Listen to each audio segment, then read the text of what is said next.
भजे व्रजैकमण्डनं समस्तपापखण्डनं स्वभक्तचित्तरञ्जनं सदैव नन्दनन्दनं भजे व्रजैकमण्डनं समस्तपापखण्डनं स्वभक्तचित्तरञ्जनं सदैव नन्दनन्दनं सुपीच्छगुच्छमस्तकं सुनादवेणुहस्तकम् अनङ्गरङ्गसागरं नमामि कृष्णनागरं नमामि कृष्णनागरं मनोजगर्भमोचनं विशाललोललोचनं विधूतगोपशोचनं नमामि पद्मलोचनं करारविन्दभूधरं स्मितावलोकसुन्दरं महेन्द्रमानधारणं नमामि कृष्णवारणं नमामि कृष्णवारणं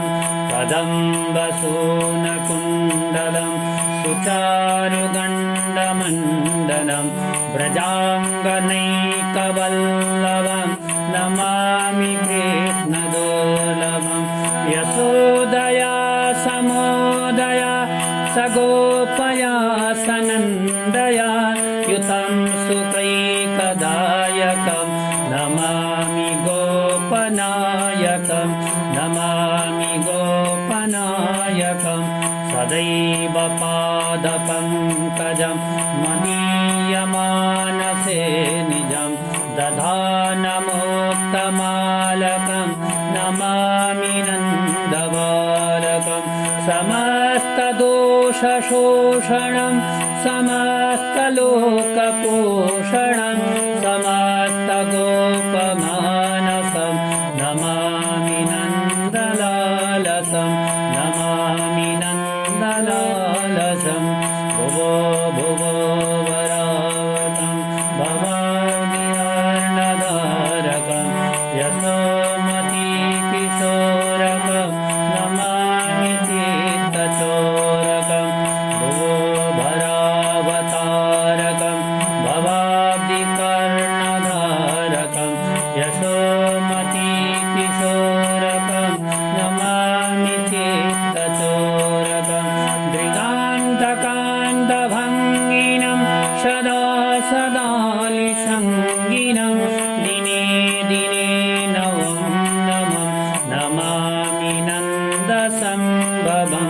नमामि नन्दसम्भवं गुणाकरं सुखाकरं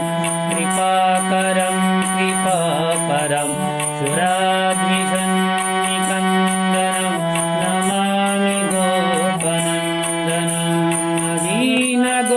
नवीनगोपनागरं नवीनकेलिलं पटं नमामि मेघसुन्दरं तडितप्रभालसत्पटम्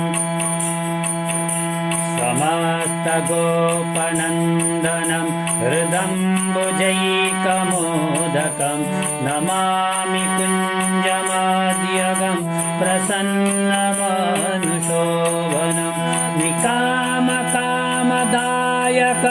दृगन्तचारुषायकं रसालवेणुगायकं